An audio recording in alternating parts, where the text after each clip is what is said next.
Umar ibn al-Khattab radiallahu anhu. Can anyone tell me how he passed away?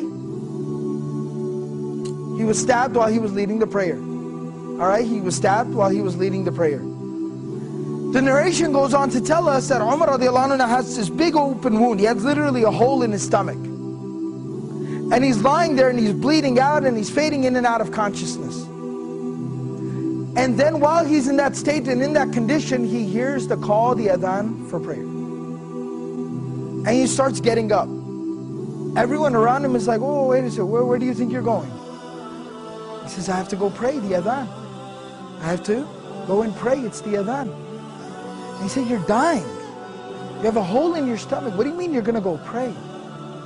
And he says that, I remember the Prophet ﷺ telling me that there's no deen for the one who doesn't pray. That the salah is like the head and the body. I have to go and pray.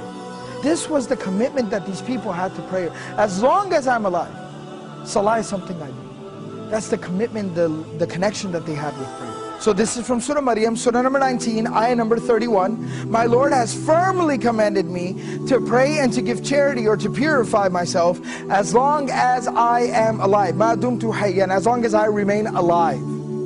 This is a statement of Isa alayhi salam. This is a very powerful reminder about our approach to prayer and how we approach prayer and how we perceive and think and how we implement prayer in our lives. You see, we're supposed to pray, it's saying, as long as I am alive.